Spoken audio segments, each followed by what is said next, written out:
Welcome and thank you for joining us for this Facebook Live media conference. Today's presenters are Mr. John Kanoza, Director of Public Health in Clinton County, Mr. Mark Henry, Chairman of the Clinton County Legislature, and Dr. Kathleen Camelo, who is the Vice President of our Clinton County Board of Health, as well as the Director of Student Health Services at SUNY Plattsburgh. As usual, each will provide a brief update, and then we will do our best to answer questions. And of course, since we anticipate duplicate questions on the same topic, please carefully listen, as the information you are seeking may be answered in the prepared remarks or as part of a response to a combination of questions. As an additional note, we will be able to provide a closed caption version later in the day today. And at this point, I invite Mr. John Kanoza to the podium.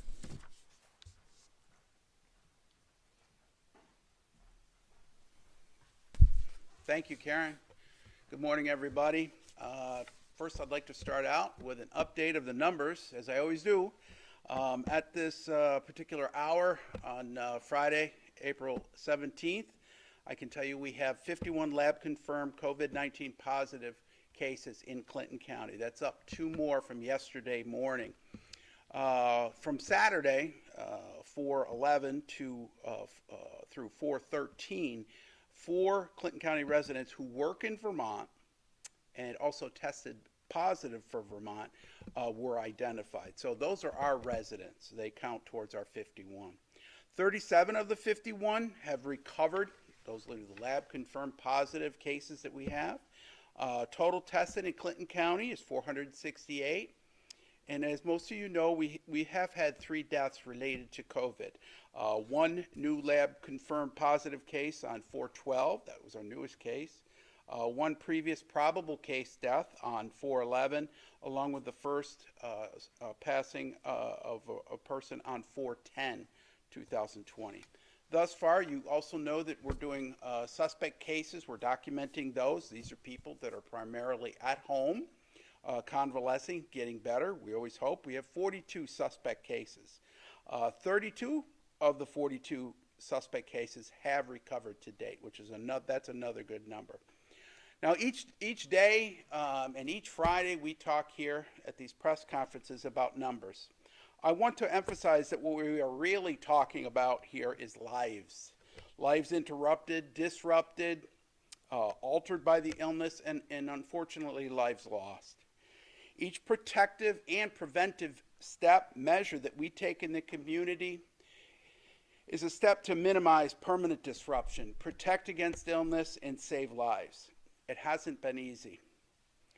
Here we do have a way to go in this, but we will get there. We will come out on the other side of this emergency. The steps we are taking today are so important. Schools remain closed and our workforce remains greatly reduced at this current time. This week, under the governor's orders, workers at essential businesses started wearing masks anytime they are in contact or in close proximity with the public. By tonight, we will all start wearing a covering on our face when we are out in public, getting groceries, running errands, things we have to do. The purpose of wearing a mask is to protect others from ourselves, whether we be asymptomatic, you don't know how long you've had the disease, that's the protection that we're providing for our public in the community. There is some good news, encouraging news. The number of new cases per day in Clinton County continues to be minimal, 0, 1, maybe 2 cases per day. We are seeing a flattening of the curve, as they say, and we are hoping this holds for the future. Hopefully, what we will see is more zeros and less cases every day. The active cases being tracked in our county is also down as more people recover. Let me mention a few very important things about the future. There has been a lot of talk about the country, the state starting to reopen for business, get things going again. The day will come, but we will need to do so carefully and slowly. This is not like flicking a switch. That's the most important thing to remember. This will be a slow, gradual series of steps that we take to open our businesses, open our economy, open up our social lives again. It is very important in the coming weeks that we continue to be careful. We will absolutely need to continue social distancing. That will not go away. Social distancing is the priority for everybody. Whether you're wearing a mask or whether you're taking a walk all by yourself, social distancing is the key. It is also important that we continue to monitor ourselves for symptoms, especially if you are sick, if you have a fever, stay home. Do not go to work. Do not go out. Stay home. In addition to maximizing our improved hygiene practices, we must also continue to think about how best to keep each other safe. Look after your relatives, your senior citizens in your family. That's a key. I also want to take a few minutes here this morning to discuss the quarantine order that was issued last night for residents of the Lakeview Tower building. The Lakeview Tower building, as most of you may know, is located at 34 Flint Avenue in the city of Plattsburgh, next door to the Russell Barnard Apartments building, where quarantine orders were issued for that building on April 9th last week.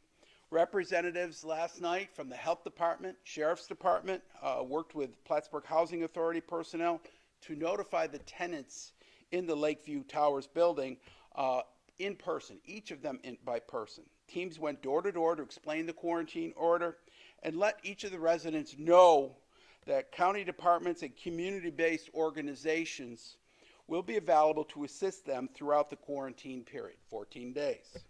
This is yet another step that must be taken to protect our community from the health impacts of COVID-19. We also want to mention a sincere thanks to the Plattsburgh Housing Authority and the City of Plattsburgh representatives, as well as the understanding cooperation of the residents of the Lakeview Towers apartments. I also want to let you know about another matter that we just started working on. We are monitoring currently migrant farm housing facilities. As you may know, migrant farmers come into the United States from their native countries. Typically during the summer season, we start to see some flow of these people occurring in the spring, as we are now. As most of you know, the majority of these workers will not arrive until later this summer, just prior to harvest season. At this time, the majority of our migrant labor camps, we have 14 of them in Clinton County, only have about a dozen or so laborers on staff. This week, staff from our Environmental Health and Safety Division, as well as the sheriff deputies, reached out to contact specific operators of the migrant labor camps to identify their status. How many migrant laborers do they have on hand? How many are they looking to come on hand in the next couple of weeks? But we also wanted to talk to them as a first reach out effort before they get the big surge of their migrant laborers to provide education to them on prevention, protection from COVID-19, and also provide some preparatory information for their education of their laborers once they do come on site. As we understand from the Department of Labor, these workers receive a medical exam before they leave, typically their home country, Jamaica, and they are also checked at customs when they enter the country. The overall plan for these workers, once they come over to the United States, will be for these workers to quarantine for 14 days at their U.S. point of entry, or at a minimum at their respective migrant labor camp upon arrival for 14 days. The operators of our migrant labor camps are already discussing ways amongst themselves as well as their staff that they have there now to practice social distancing. It's kind of tough for some of these facilities because, as you know, a lot of them have bunk houses where a lot of migrant laborers do house during the summer and into the fall. But they're going to try to find ways to reduce the number of workers in the dorm and, of course, implement that 14-day quarantine for the workers on site if they arrive and they haven't done so already at the point of entry. As always, I want to thank the hardworking medical providers throughout Clinton County, including those working tirelessly at our hospital, CVPH, as well as local providers, doctors' offices. And here at our health department, we have a group of nurses as well as call answering staff that are working tirelessly, not only answering calls from the public, but doing the contact tracing and planning for isolation and quarantine. So these ladies are tough, persevering type of people that they don't know how to quit. And I can't be more proud of them, quite frankly. I also extend a big thanks out to our many partners working with us during this emergency, including those at local municipalities, businesses, institutions, SUNY, local schools at CVES, working with Dr. Davey, as well as other county departments, county sheriff, mental health, the ESS, who've been so valuable to us during this very, very hectic and chaotic time. Lastly, but definitely not least, let us all be thankful for those frontline workers at essential businesses who face our public every day. Thank you very much. And with that, I would like to turn the floor over to the esteemed Mark Henry, Chairman of our Clinton County Legislature, to provide a few words.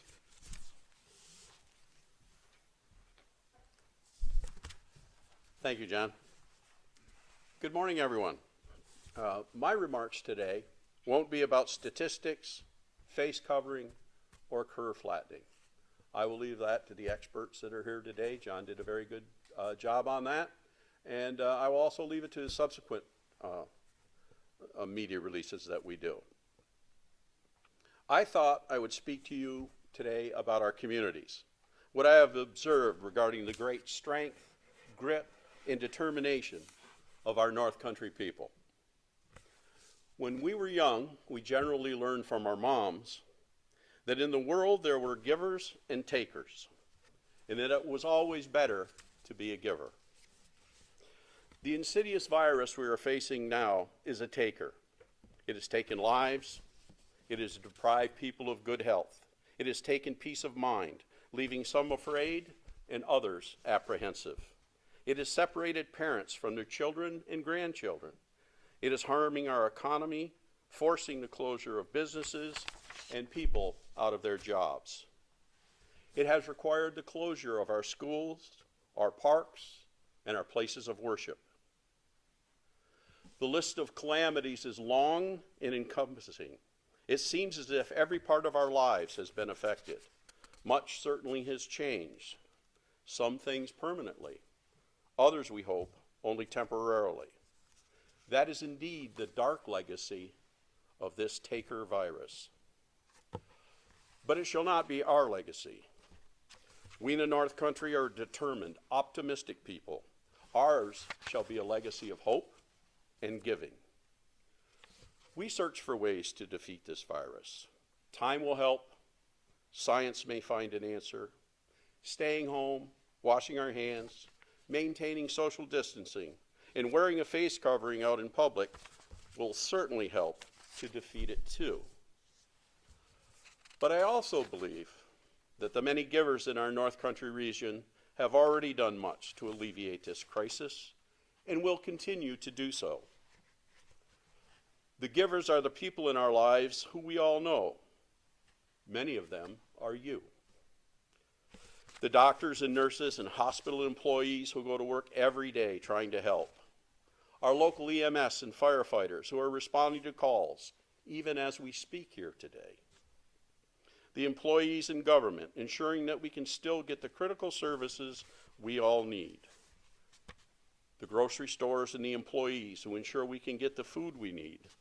The teachers who are doing their absolute best to try to teach our children under very trying circumstances.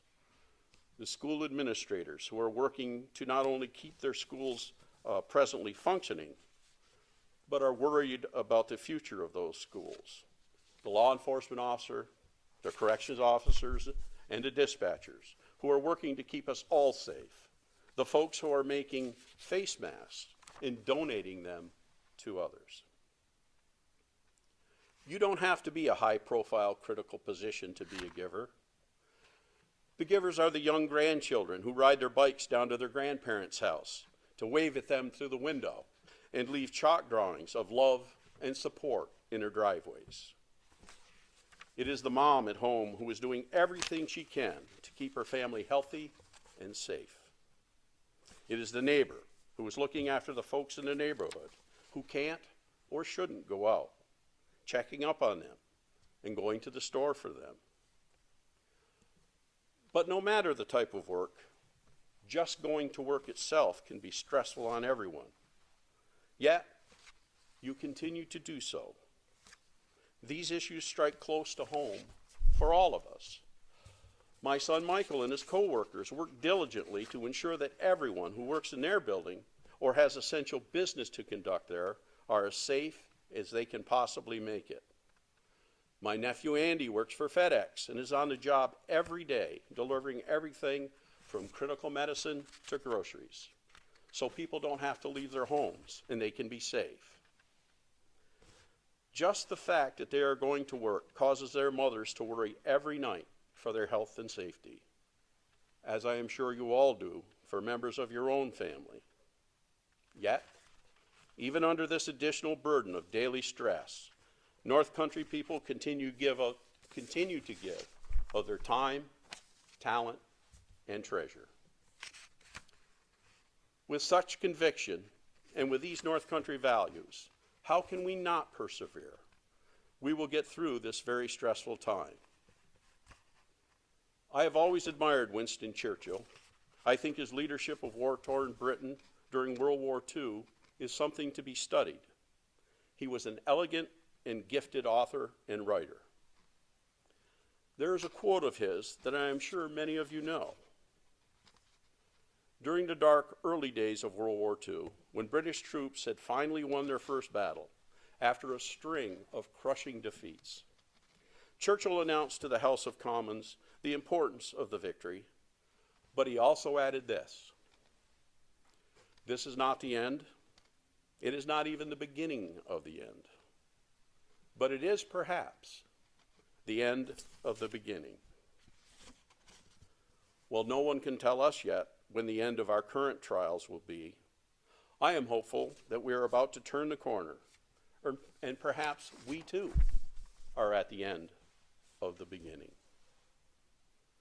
When we do finally come to the end of all this, we shall of course remember the indelible hardships, sacrifice, and heartbreaking loss that we all shared and endured during this time. And while we will certainly remember these very difficult circumstances, what will truly inspire us, however, are the countless selfless acts of these indispensable givers, those of you in our communities who helped others just because you could, and so you did. I want to thank all of you for helping all of us during these difficult times. Big or small, you are doing wondrous things, the impacts of which are cumulative and immeasurable. Your mom was right. It is truly better to be a giver. Thanks, North Country. Sorry, Dr. Camelo. Our next speaker will be Dr. Camelo. Thank you, Mr. Henry.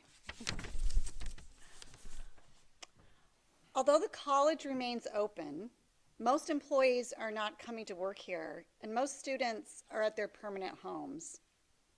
However, the Student Health and Counseling Center continues to remain operational and is evaluating and treating our remaining students residing both on and off campus as they continue their studies remotely. We do have the capability to evaluate students through a number of modalities, either face-to-face through a triaging system, via telemedicine where we can actually talk to our students that aren't even in the North Country but are back home, and via telecounseling so we can counsel our students that are really having difficult times adjusting through this crisis. We have adequate PPE, N95 masks, and supplies. We started looking at this process back in January so that we can perform these services and we do not need to tax our community resources. At the health center, we can also perform COVID-19 testing for those students that meet the criteria. We have only had one student test positive for COVID-19. That student was immediately isolated and his contact was immediately quarantined, pending results that we were able to get back within 24 hours. Fortunately, our student has fully recovered and his contact has been released from quarantine and never contracted the disease. Our student population residing in the dorms has been significantly reduced from a typical census of 2,000 to 186. Our remaining campus students have been relocated to single occupancy rooms with individual bathrooms in order to promote social distancing, as well as having those living spaces that meet criteria for isolation and quarantine if the need arises.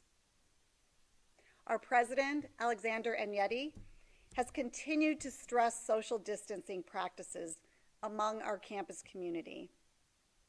We continue to maintain employees' safety and protocols for our health department guidance, and those are under review and revision as guidance changes. The college has shifted to remote or online delivering modes for the balance of the spring semester. The Feinberg Library is closed, a remote computer lab has been created, and that can be securely addressed using campus login credentials. Our LITS staff continues to provide critical assistance to faculty and students for distance learning. A team of advisors from Enrollment and Student Success and Academic Affairs are reaching out to individual students. Advisors are spending time in telephone conversations and connecting students with other support services as needed. It is an extra hand for our students that they may need in order to successfully complete the semester. Spring open houses, which generally draw a number of students and families from all over, are in a virtual format now. The first was on Sunday, April 4th, and we drew a wide participation virtually with 583 participants for our admissions presentation. The next one is Saturday, April 25th, and will be run in the same format. There will be no on-campus summer programs due to continuing health and safety concerns. As the Vice President of the Clinton County Health Department, I am forever grateful and appreciative of the work that our Clinton County Health Department has done to mitigate the spread of COVID-19 and help to keep our community members safe and healthy. And I think that's evidenced by our numbers that we're seeing right now. Amidst this unprecedented time, John Kanoza, our director, has been at the helm, steering the ship with his talented crew of skilled professionals and unwavering support staff. John's team has kept us, the Board of Health, up to date during this constantly evolving crisis, asking for assistance and advice as needed. His staff has been flexible, taking on roles outside of their regular job duties and working long hours in order to get the job done. Speaking for my fellow board members, we cannot thank you enough for your leadership and dedication to keep the residents of Clinton County and New York State safe and healthy. But finally, I cannot stress enough the need to continue to practice social distancing. We must continue to keep one another safe. Now is not the time to let our guard down when we have come so far. Thank you.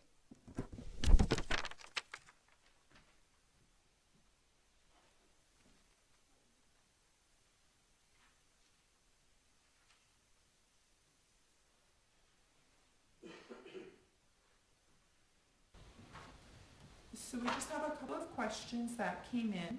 One of the first questions is, will the residents of Lakeview Towers and Russell Barnard Apartments be tested for the COVID-19?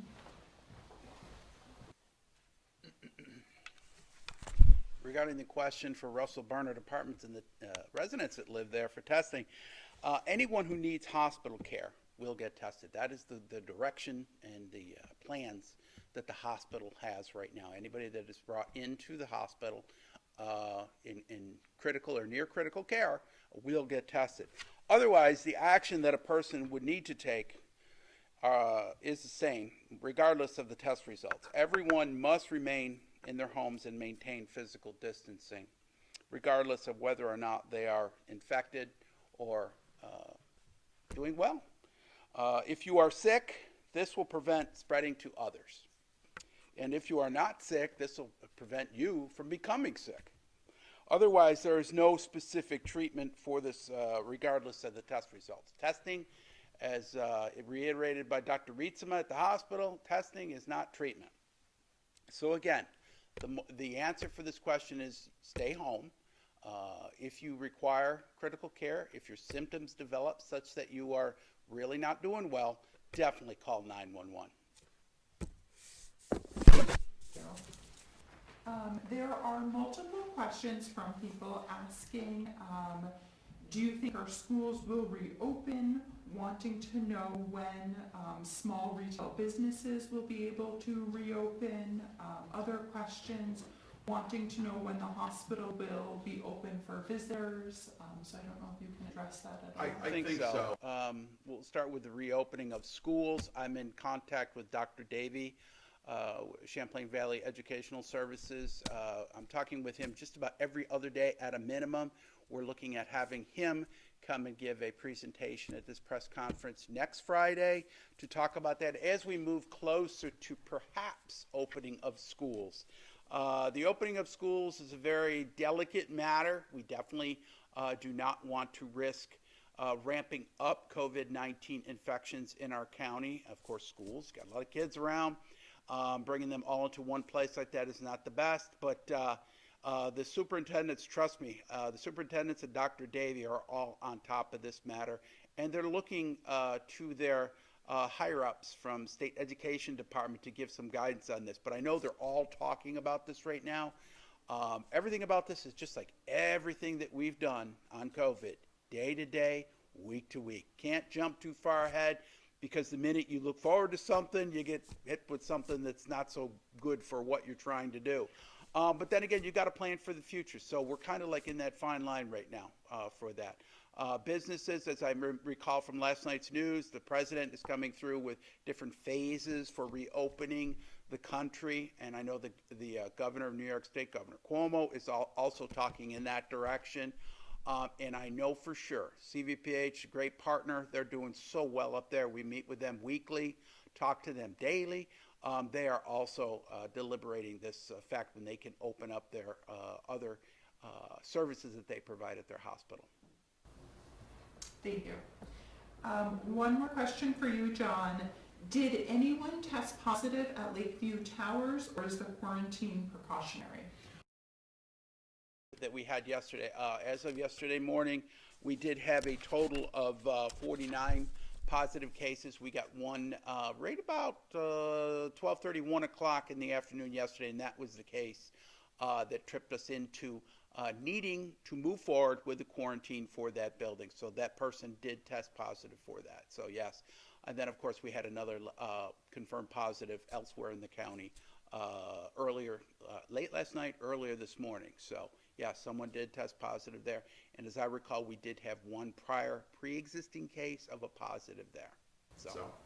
Thank you very much. This next question is actually for Dr. Camelo. Dr. Camelo stated that the student tested positive but didn't acquire the disease. Can you elaborate on this? That is the question. Actually, so we had one student test positive who did have the disease. So that person was isolated. However, as we would do, is we have to actually quarantine contacts. So the person that was quarantined, who did not display symptoms, was quarantined for 14 days and did not acquire the disease. So that's the explanation. Thank you very much. The last question that we have at the moment, we have multiple comments regarding testing. So there was a statement that said, "Thank you for all of the work you are doing. Why is there not more widespread COVID testing available in Clinton County?" There seems to be a sentiment from multiple people that it would be so helpful for the public to have a more accurate count that people are hearing every day. Well, there are only 40-something cases in Clinton County, and people use this as a constant justification for going against the social distancing protocols that are being given. So I'll try and answer that question. So essentially, what we as providers have been directed to do is if we have, and we're doing a lot of telemedicine, so patients will call us and we will triage them. They will give us their symptoms, and we can make that diagnosis based on symptoms over the phone. Now what we have to do then is we actually will fill out a form that we send to the health department. The health department then is counting those people as if they are positive. Okay, so they have the symptoms that meet the criteria. They're not necessarily getting tested, but they're counted as if they have it. And those are our suspect cases. So, and I can tell you, I have had students, come to me. I have had students call in. I've evaluated students and have not really had any suspect cases. I, of course, can test because I have the capability, but all the doctors in the region are doing this. So if they have someone that fits the criteria, they're sending that over to the health department, and the health department does isolation and quarantine just as if they had tested positive. And that's correct, John. So when you look at our 40 or 51 and our 42, that's really the number of cases we have. And like I said, I know that this information was given to all providers in our area, and that's what the suspect versus the actual test positives. You're treating them all as if they test positive, essentially. Thank you very much. There is a mask-related question. So in regard to the new governor's executive orders, what about people with asthma that can't wear a mask?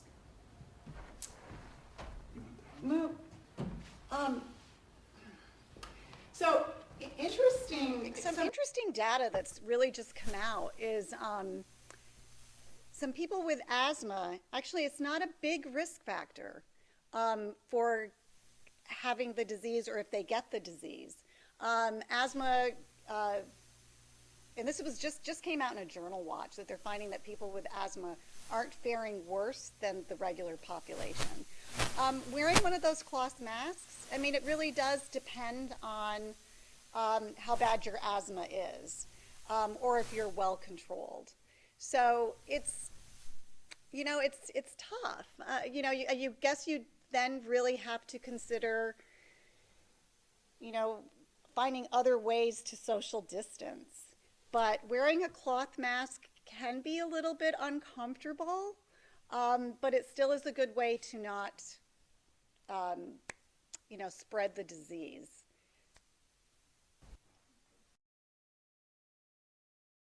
How long after the last positive case will it be safe to go back to normal, and are you concerned about a second outbreak?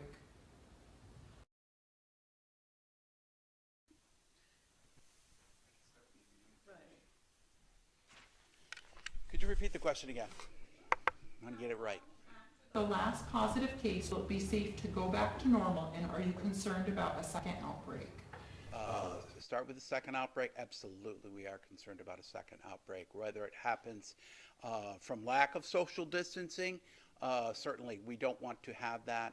There's also the reputed possibility of another outbreak occurring closer to winter 2020. That had happened back in 1918 with the Spanish flu. We were concerned about that. As far as the last positive case would need to be quarantined, isolated for the 14 days, and then preferably show 72 hours of be asymptomatic for 72 hours at a minimum. That is at a minimum. So that gives you a ballpark time frame for that. So. Thank you very much. I hope I answered it. Yes? Yes, thank you. Mm-hmm.